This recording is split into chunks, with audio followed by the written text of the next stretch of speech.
Good afternoon, good morning, everyone. Thanks so much for joining us today for our webinar on implementing communications campaigns. This is the second part of our series on building effective public health communications campaigns and lessons learned from the Healing Community Study. My name is Braden Kelly. I'm with the Addiction Policy Forum. And just to give you a quick agenda of what we'll be discussing today, we're going to kick it off by doing a little bit of housekeeping as well as a recap of what we discussed in the first webinar. If you weren't able to join for the first one, that's totally fine. We'll make sure that link is shared with you afterwards, as well as the recording for this webinar. We'll be making this on demand as well, so you can access this at a later point or share it with your networks. Uh, for those that are attending, you will receive a certificate of attendance after the webinar. And if you have any questions throughout the webinar for any of the panelists who are presenting today, feel free to put that into the chat or the Q&A button at the bottom of your screen. And we'll make sure to answer those at the end during our Q&A session. But for today, we're going to really dive into all the components and what the Healing Community Study did around implementing their communications campaigns. We're going to have case studies from the Massachusetts Healing Community Study as well as the Ohio Healing Community Study. We'll share links to some resources too that were developed over the past several years through HCS, and then we'll close with open Q&A discussion. So I'm very excited to introduce our panelists for today. We have Kara Stevens, who is a Senior Health Communication Specialist Project Director at Oak Ridge Associated Universities. We also have Daisha Beard, who is the former Associate Director of the Communications Core, part of the Healing Community Study in Massachusetts at Boston University. And lastly, we have Jamie Lester, who is the Research Communications Senior Writer, who is part of the Healing Community Study Ohio at the Ohio State University. So without further ado, I'm going to kick it over to Kara to give us a little recap of the first webinar and then dive into the components of the core content that we're going to be discussing today. Great. Thank you, Braden. Good afternoon, everyone. My name is Kara Stevens. Next slide, please. So just a really quick recap of our webinar one for those who weren't able to join. So we started with Radana providing an overview of the Healing Community Study. So she described the study design, the timeline, as well as the three core components of the study, which included community engagement, the ORCA, and the community-based health communication campaigns that we'll be discussing in further detail today. So we also provided an overview of the HCS communications campaigns, what each wave did, as well as the approach we use for campaign planning, which I'll cover briefly in the next two slides. Next slide. So these are the communication campaigns that were implemented as part of the CTH, so the Communities That Heal Healing Community Study.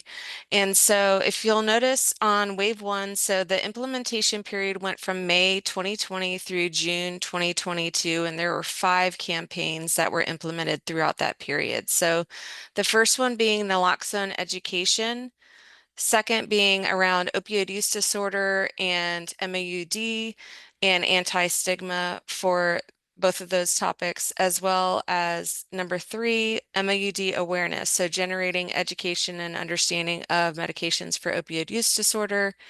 Number 4 being MAUD treatment retention. And then 5 was a community choice. So during this intervention period, we did have a rise of fentanyl in our community. So we actually revised the naloxone education messaging for naloxone fentanyl education campaign. So communities had a choice to repeat any of the 4 campaigns as well as the refreshed naloxone fentanyl education campaign. During wave 2, this implementation period was from October 2022 through December 2023, a shortened implementation period. So they implemented 3 campaigns. So the naloxone fentanyl education campaign, the MAUD anti-stigma and awareness campaign, as well as community choice from the other 4 campaigns that were available. And then the priority audience groups for all the campaigns being people with living or lived experience, or people who use drugs, key influencers of people with living experience or lived experience, as well as providers. And then the objectives were to reduce stigma of evidence-based practices, as well as increase awareness and adoption of the evidence-based practices. Next slide. So we also covered in detail during the first webinar the integrated marketing and communications approach that was developed into a guide to help communities with the planning components of a campaign. So identifying tailored dissemination tactics, identifying audience segments that they wanted to reach within their community, whether it being those at highest risk of overdose in their communities or, specific provider audiences, really making sure that they were thinking through specific and tailored approaches and strategies to make sure that this was a tailored planning approach within their communities. If you did not attend or watch the webinar one, I highly recommend watching that. It does provide a lot of great feedback and information and lessons learned from the actual grassroots planning of these campaigns. So going into our actual core content, so next slide. And next slide. So I'll be talking about the actual implementation from a overarching holistic view. So as we mentioned in webinar one, so all of the communities implemented a community tailored campaign dissemination plan. So what we provided them was this template, and it was a guide to help them think through the identified dissemination tactics across owned, earned, and paid media. So this plan at the end of their planning period included the things like very specifically the audience group that they planned on reaching for owned, earned, paid media, the segment that they were focused on reaching with the audience group, any organizations that they planned on partnering with to leverage established networks as well as trust to reach that intended audience, as well as the materials needed and any customization that was required, and then an anticipated dissemination timeline. Next slide. So this is just a snapshot of dissemination tactics. So when our communities were implementing, they implemented thousands of dissemination tactics. There's just not enough slides to recap all of the amazing work that our communities did to disseminate these campaigns. This is just a very small snippet of some of the tactics that they implemented across owned, earned, and paid media. So you'll hear from my colleagues a little bit later. He'll share specific insights of the grassroots dissemination strategies, but just wanted to share a few examples. So obviously social media, easy, fast way on their organization, their coalitions owned social media channels to share graphics and messaging related to the campaign topic. Things like e-newsletters, publishing of web articles, digital signs outside of their coalition members, buildings with graphics and messaging related to the campaign. As far as earned media, so publishing press release, so to increase engagement, sending media alerts and things like that to generate interviews with local news and hosting press conferences. We had several getting placements of free PSAs, both on radio, local news channels, as well as within like cinemas and things like that. So really great. A lot of fantastic work working across the partners and local organizations to help disseminate the campaign materials wider than just their coalition members could do on their own. So really engaging things like local retailers, um, provider offices, things like that to share these materials within those locations. And as far as paid media, lots of great social media ads, both static graphics as well as video. We had a lot of outdoor billboards, not just static, but also playing looping videos within POC, point of sale screens at gas stations and convenience stores, and then the placement of digital web ads, both search and within local websites that are free, great traffic spots within these local communities. And then next slide. So as you'll hear from my colleagues today, so we valued and emphasize the importance of audience tailoring. So we touched on this during the first webinar, but I cannot stress this enough. If you're talking to the general public or trying to talk to the general public, there's this saying that you're speaking to no one and you're reaching no one. And we definitely valued that sentiment in the healing community study. There's so much value that I can't stress the importance of making sure that you're not just your messaging, but also the actual content, so the imagery, the type of language you're using, making sure that you're directing to local resources to ensure that we're getting the individuals to the place where they can adopt or, access these evidence-based practices. So can't stress that enough. I mean, there's huge value in it, not just, from a residents, but it increases the relevance to the intended audience. You're making sure that you're touching on the health behaviors, the cultural sensitivity of their norms and their values. And it's just an efficient use of resources. So um, we're oftentimes limited in budget. So making sure that this audience segmentation really helps you allocate those resources and make sure that you're reaching them effectively and um, really identifying and pinpoint those dissemination tactics that, what is their communication preferences, their barriers to change, so that you have that understanding and knowledge, so you're choosing the correct dissemination tactics and strategies to effectively reach them. And audience segmentation and tailoring, really enhances engagement. So when your messages and images that you use in your materials are personalized, the audiences are going to be more likely to engage with that content and take that desired action. So with that, oh, I have one more slide. Next slide, please. So I also just want to quickly mention before I turn it over to my colleagues. So we also did a huge concerted effort across all of the campaigns. We did have specific campaigns focused on anti-stigma, but across all of the campaigns within Healing Community Study, the messaging that we used, the content that we created was all focused on anti-stigma. So there were specific objectives we were trying to meet, and we know within the public and even in medicine and the justice system, there continues to be a view of addiction being like a moral weakness or a flawed character, and we know that is not true. So making sure that we were using very selective and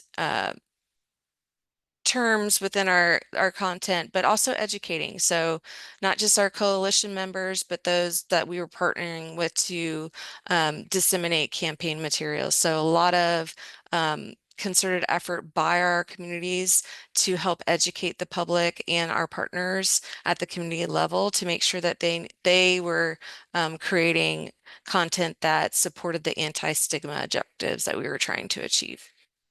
So with that, I will go ahead and turn it over to Daisha.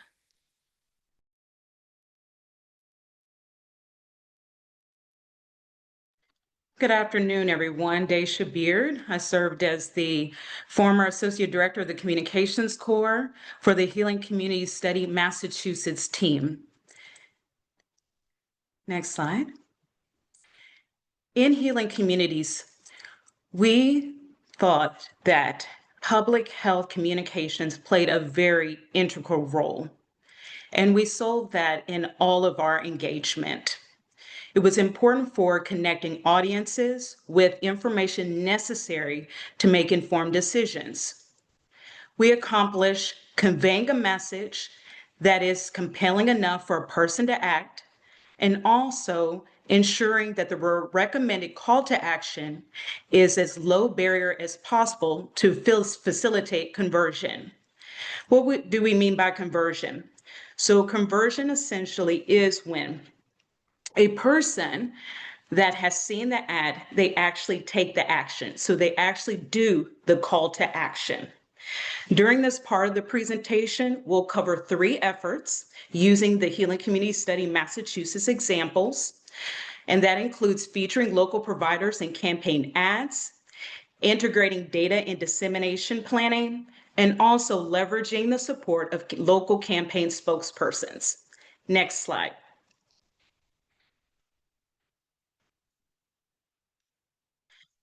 In the work of this particular portion of the case study, we will feature the work of Wave 1 Campaign 5.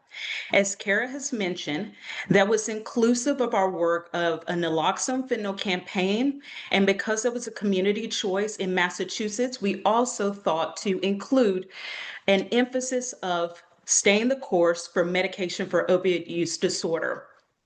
In this particular portion of the presentation, we'll discuss our media buying effort, and I'll go in depth of what that actually means. Specifically in 3 communities, Brockton, Salem, and Lowell, Massachusetts. I would like to acknowledge the support of our media buyer, Conjolka, and also our communications vendor, ORU. Next slide. In this particular slide, we feature the community snapshot.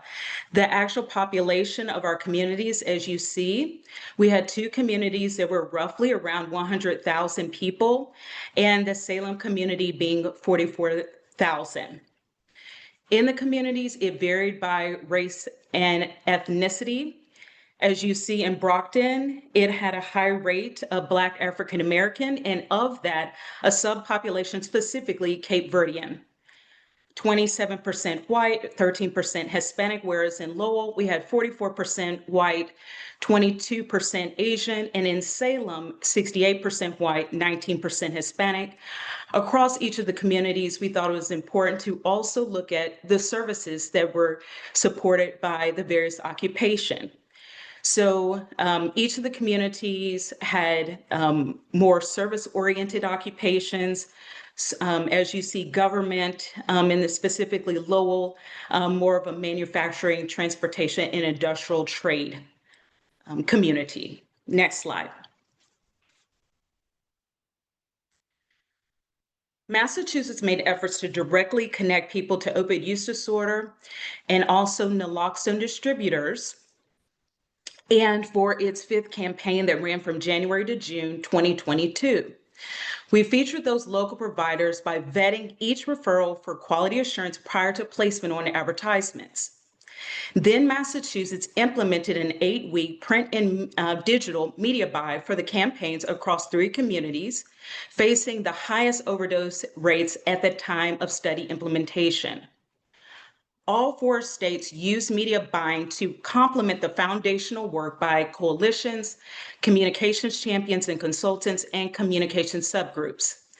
It involves securing ideal locations, placements, and times to run ads to maximize their effectiveness with specific audiences.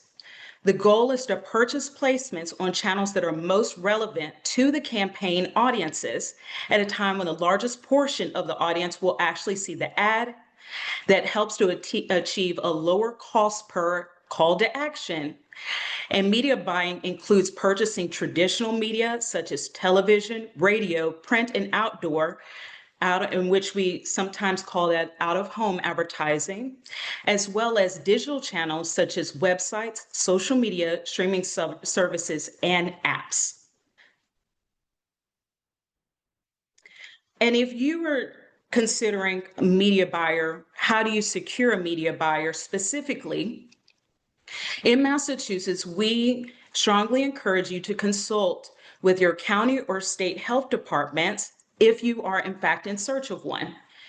We decided to work with our state health department, and we utilize their media buyer in our work.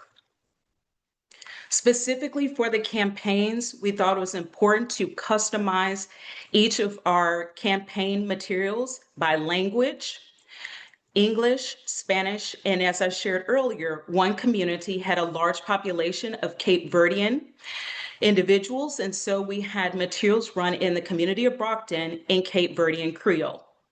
Our tactics included 30 exterior and 60 interior bus ads, 4 bus shelters, 2 bus station posters, convenience store posters, billboards, Facebook and Instagram ads, and website banner displays. Next slide.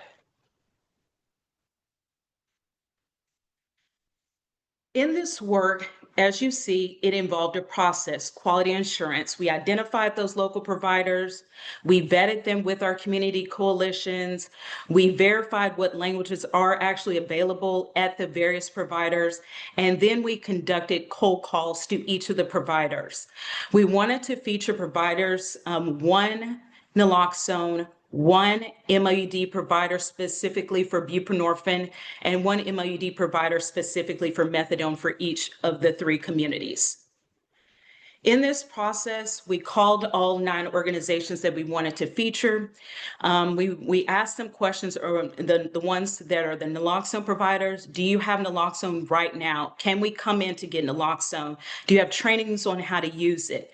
In terms of the MOD questions, when can I actually come in for an intake? Can I start meds right now? Do you offer buprenorphine? Do you offer methadone? Do I need insurance? What kinds of insurance do you accept? What do I need to do before I come in? Is there any reason that you would reject me? And then what types of languages do you offer services? And it was very important that we actually asked these questions because we wanted to get a sense of, are you offering how you're offering services, and are you able to meet the needs of patients during normal business hours and then also outside of those hours as well. Next slide. In this work, we were able to access, as we shared, those local insights. What is that patient experience, and how can we reduce barriers to care? And as you know, this was not something, and I actually strongly encourage persons that are on this webinar today, if you are providing a local provider on your campaign ads, to do this due diligence. In our experience, we realized that sometimes there are significant challenges with phones and websites. Because there may be some infrastructure challenges at an organization, they cannot provide a direct number. So they offer a central point of contact in which you have to triage to the department that you need. This is largely in organizations where they're not one unit. They're doing multiple efforts, multiple services. As an example, one of the local methadone providers, they experienced an organizational change. They were under new management. That new management operated outside of the state of Massachusetts. That can be very confusing to someone seeking services within the state. Also, we face instances where a person answering the phone, they were unaware of the services within that organization, or they didn't know certain terminology, specifically, an example, naloxone being the same as Narcan. But we experienced one organization that really outshined the others, and that was the gold standard. They had knowledgeable staff. They directed people to services within and outside of regular operating hours, and they were willing to do a warm handoff to other organizations for resources that they did not offer directly. Next slide. What we feature here is the ads from the media buy, and also the organizations that served as the local providers that we featured on the ads. Very quickly, I will just share, as Kara mentioned, in audience tailoring was important based on demographics of the community, and also looking at the occupation and industry as I shared. So we did tailoring based on age, race, ethnicity, even languages spoken in the home. Next slide. This is just examples of the images, the graphics that were placed in the various locations around the 3 communities. They were within buses, outside of buildings, at transit centers and laundromats, from local and regional locations to national chains, as you see. Next slide. As a carryover from our webinar that we did, our first webinar, it was important to bring back in what we mean by this rule of 7. So as we know, research suggests that a person must see an ad almost to 22 times before they take the call to action. And so we wanted to get above that 7 in our efforts. And so with our particular work, the population, we extended beyond just the local community to a regional level, and we were able to get a 9.3 times exposure. And in terms of our clicks to the ads, our naloxone ads perform better than our medication for opioid use disorder ads. And that's largely that for naloxone, what we believe is that with naloxone, that is applicable to all populations. And we really emphasize that anyone can carry naloxone, and specifically for MOUD, that's more of a specific population, where a person that is seeking treatment, it would be specific to those individuals. And so we're encouraging those individuals to actually seek MOUD treatment and stay in MOUD treatment. And that was the purpose of those ads. Next slide. Lessons learned: verifying provider referrals is critical to finalizing campaign assets and ensure low barrier access to services among people with opioid use disorder. Placing the most direct phone line and website on advertising is important.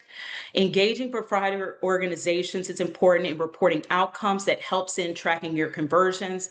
And it's important to collaborate with provider leadership and decision makers to really address any vulnerabilities and also propose areas of improvement, because we want to be providing the best quality service to anyone that walks through an organization's door. Next slide. I'll very quickly go through the next 2 examples. Next slide. So the next example touches on all 8 of our Wave 2 communities, and the Wave 2 communities are actually indicated in purple. Specifically of those, it is 4 communities, as you see, 2 rural and 2 urban were addressed. Next slide. For our media buy, we wanted to have out-of-home advertisements, the placement of convenience store posters, and also digital, where we had pre-roll in English, Facebook and Instagram video, and static ads and website banner displays.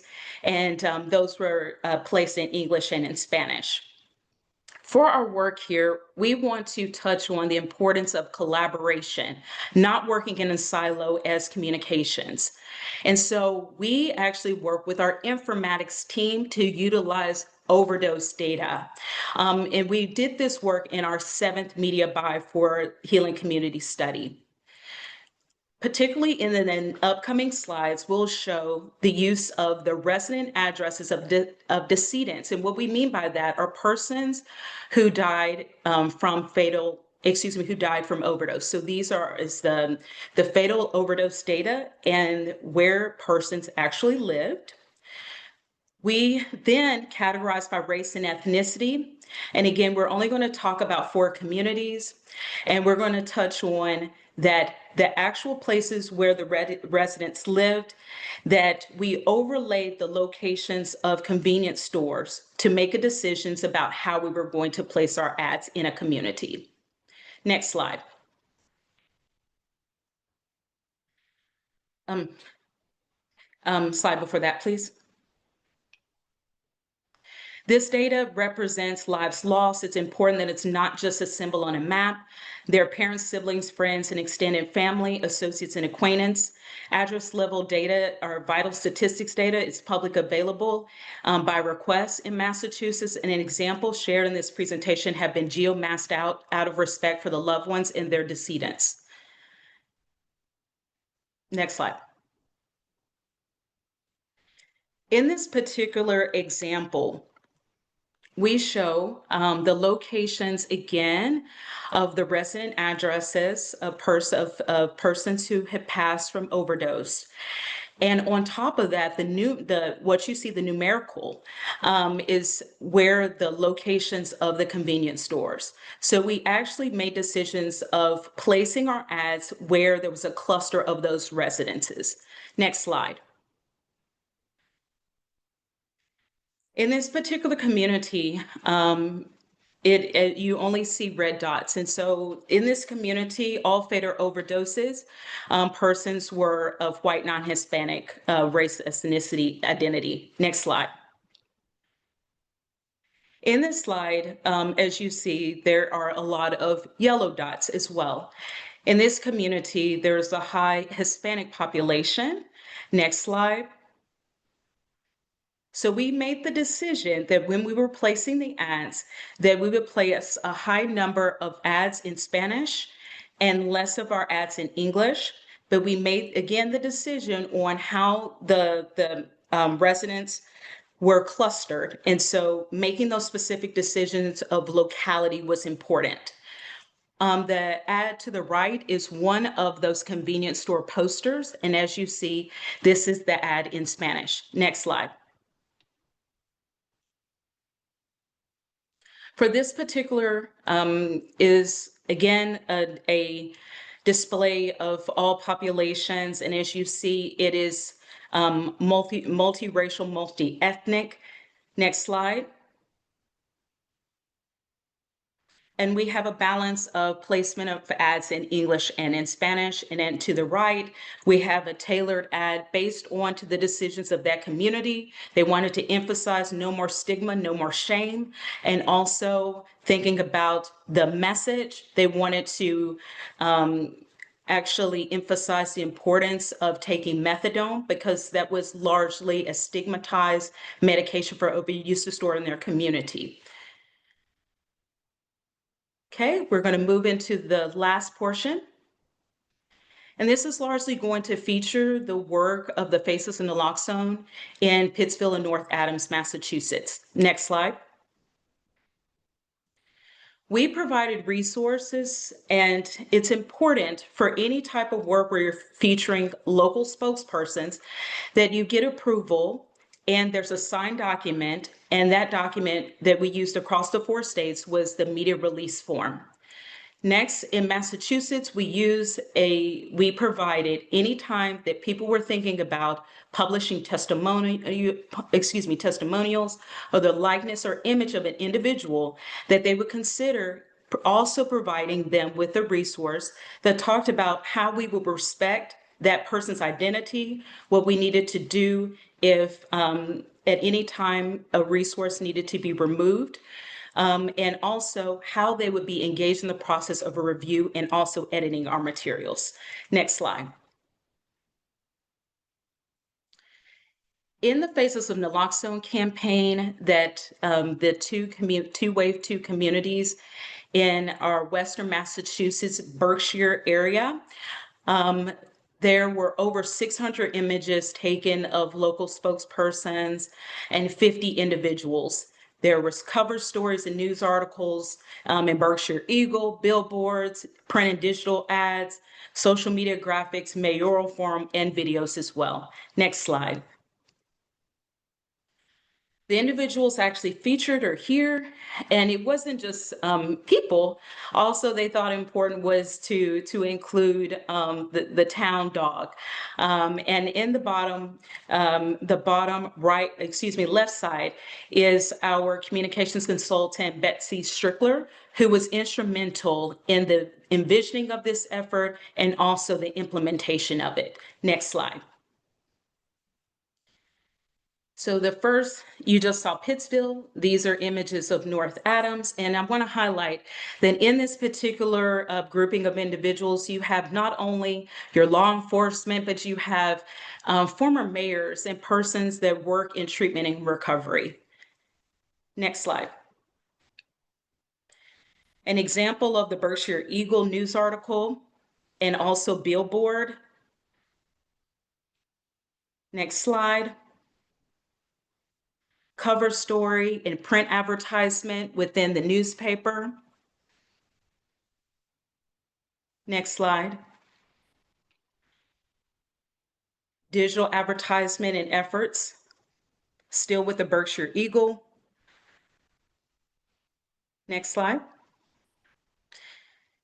And the next two slides show billboards in the community. And as you see in prime locations, where someone may be getting phone service, where somebody may be ordering food, where someone is going into a convenience store, right there on the local town square.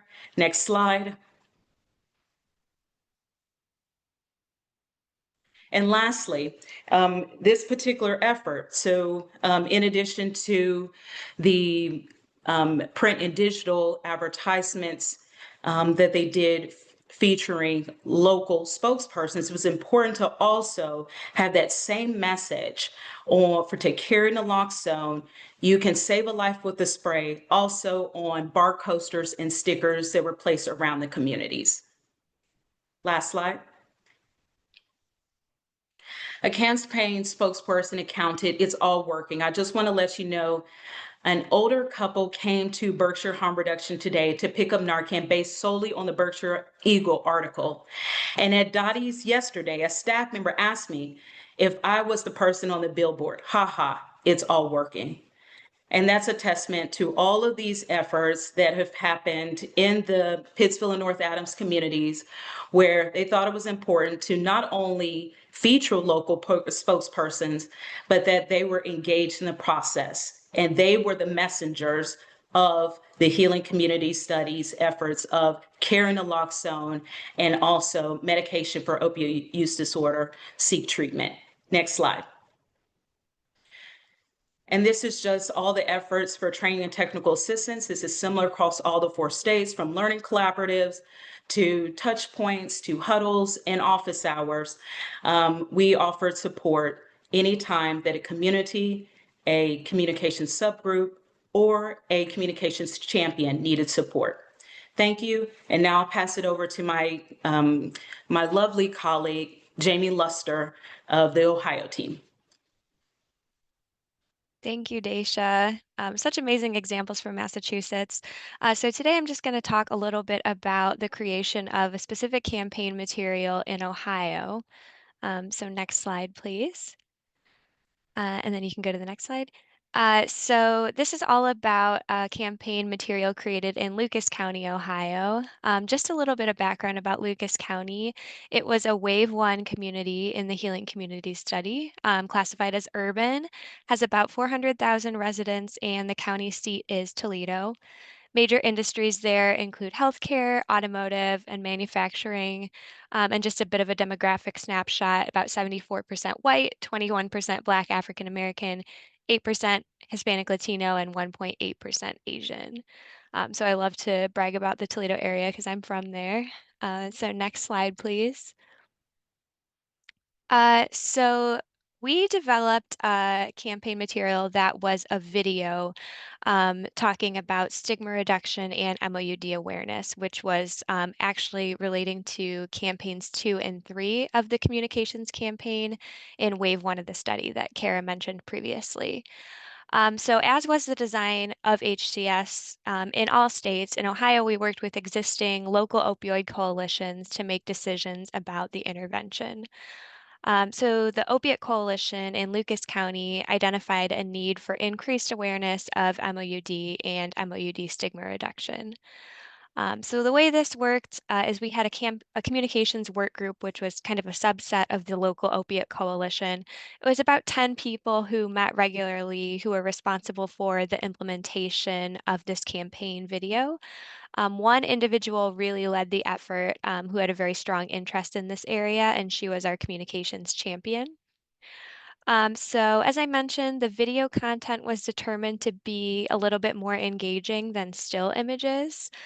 And then local healthcare providers were integrated as key partners and trusted messengers of the stigma reduction messages. And as Daisha and Kara have already discussed, local faces were really identified as being key, speaking to the audience-tailored content that Kara discussed. The next slide, please. So while HCS offered some content to communities, from the central HCS team, we didn't have videos available at that point. So Lucas County really took it upon itself to create those videos. And so when developing the materials, as Kara and Daisha both mentioned, it's crucial to have a target audience because if you're talking to everybody, you're talking to no one. So the target audience for these videos were people with lived experience, needed supporters of people with lived experience, and healthcare providers, which aligned with the target audiences of the HCS campaigns. So the communications champion recruited 5 healthcare providers from the coalition and from local treatment providers. And we really wanted to consider diversity of participants in terms of individual background, type of agency, making sure different types of providers were represented, et cetera. And then the communications champion created a video tip sheet with question prompts, and then recruited the 5 healthcare providers from the coalition. So if you go to the next slide, this is actually just a screenshot of the video tip sheet that our champion created. So just very like step-by-step instructional guide for how folks could record their videos. As you can see, these are all recorded on cell phones. It didn't require any expensive video equipment or producing in order to create these. So it was a very grassroots effort by the coalition. And then at the bottom here, there's a little bit about just some question prompts to kind of get people talking in the videos. And then we ended up trimming those longer versions down to create the actual ads. So next slide, please. So as I mentioned, the videos were recorded on the participant cell phones, and then the communications champion really took it upon herself to edit these down to shorter clips, and we combined them into a single 90-second video. The champion added some words and graphics to improve the comprehension, and it took her about 3 to 4 hours to edit the entire video. Next slide, please. So in terms of dissemination, the communications work group identified a list of local television stations to contact, and the champion actually reached out to 5 TV stations, basically just asking if they'd be willing to give us free airtime to play the PSA.